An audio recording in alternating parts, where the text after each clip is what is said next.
Menyandar pada railing tangga bisa mengakibatkan musibah yang cukup fatal. Kok bisa?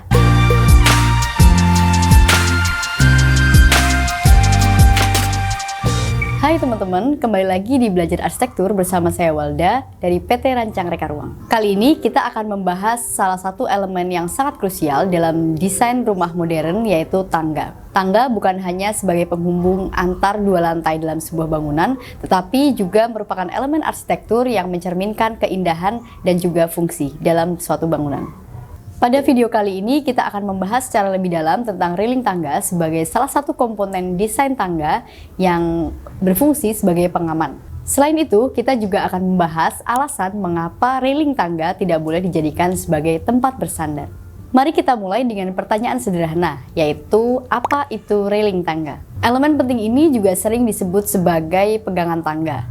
Ini merupakan konstruksi pembatas yang ditempatkan sepanjang sisi tangga. Railing ini dapat dibuat dari berbagai bahan seperti kayu, logam, stainless, ataupun kaca. Biasanya elemen ini memiliki tinggi sekitar 90 hingga 110 cm dari permukaan tangga. Melihat dari material railing tangga yang cukup kuat, lalu mengapa kita tidak boleh bersandar di railing tangga? Alasannya cukup sederhana, karena railing tangga memiliki dua fungsi utama, yaitu keselamatan dan juga perlindungan. Pertama, keselamatan. Railing tangga dirancang untuk memberikan dukungan dan pegangan yang lebih stabil saat seseorang naik ataupun turun tangga. Elemen ini juga membantu mencegah tergelincir dan juga jatuh, terutama bagi anak-anak, lansia, dan juga orang-orang dengan keseimbangan tubuh yang kurang baik. Ketika kita bersandar pada railing, kita dapat mengurangi kemampuan railing untuk menjalankan fungsinya dengan lebih baik, seperti menjaga keseimbangan dan juga memberikan pegangan yang lebih stabil. Kedua, perlindungan. Railing tangga juga berfungsi sebagai penghalang untuk mencegah jatuh ke area lain, seperti ruang bawah tangga atau lantai di bawahnya.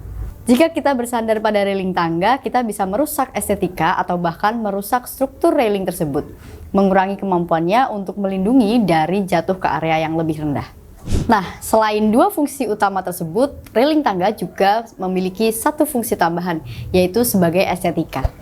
Selain memberikan keamanan, elemen ini juga menambahkan elemen estetika ke dalam desain rumah, terutama pada bagian tangga. Dengan berbagai pilihan bahan dan juga desain yang elegan, railing ini dapat meningkatkan tampilan tangga dan juga ruangan di sekitarnya.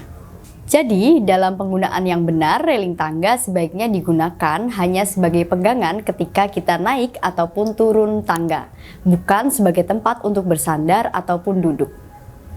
Jika kita perlu istirahat atau duduk, sebaiknya kita menggunakan tempat duduk yang tersedia atau disediakan pada area-area di sekitarnya, bukan pada railing.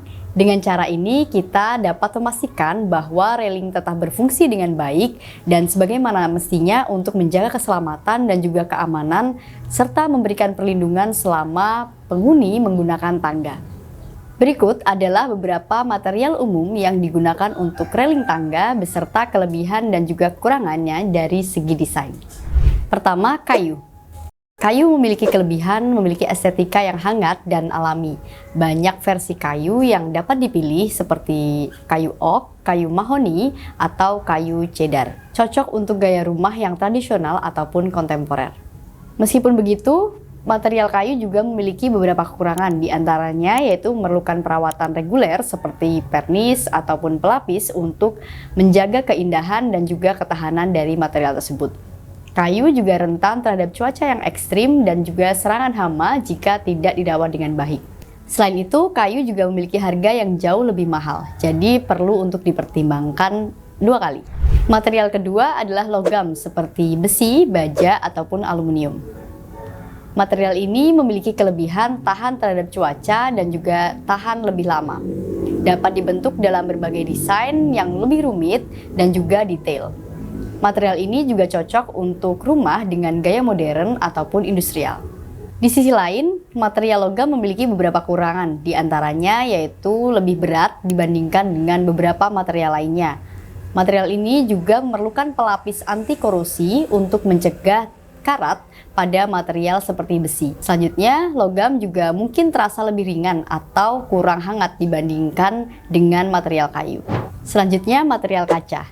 Material ini memiliki beberapa kelebihan seperti memberikan tampilan yang transparan dan terbuka, sehingga dapat mengoptimalisasi pencahayaan alami. Material ini juga cocok untuk gaya rumah kontemporer ataupun minimalis. Mudah dibersihkan dan juga memerlukan perawatan yang cukup minimal. Namun, material ini memiliki beberapa kekurangan, diantaranya yaitu rentan terhadap goresan ataupun noda jika tidak dirawat dengan baik. Selain itu, kaca juga memerlukan perisai anti peluru untuk meningkatkan keamanan dan juga keselamatan, terutama jika diletakkan pada area dengan resiko benturan yang cukup tinggi. Nah, pemilihan material railing tangga juga harus mempertimbangkan beberapa hal seperti gaya desain rumah, kebutuhan fungsional, dan juga preferensi pribadi dari pemilik rumah. Setiap material memiliki karakteristik uniknya sendiri, dan pemilihan yang tepat dapat memberikan sentuhan estetika yang berbeda pada rumah yang kamu miliki. Nah, itu dia pengenalan sedikit tentang railing tangga dan juga alasan mengapa railing tangga tidak boleh dijadikan sebagai tempat bersandar. Jadi, pahami betul fungsi setiap elemen pada hunian agar tidak membawa kita kepada musibah yang memiliki akibat yang fatal. Sekian video kali ini, jangan lupa like, komen, dan juga subscribe. Sampai jumpa di video berikutnya.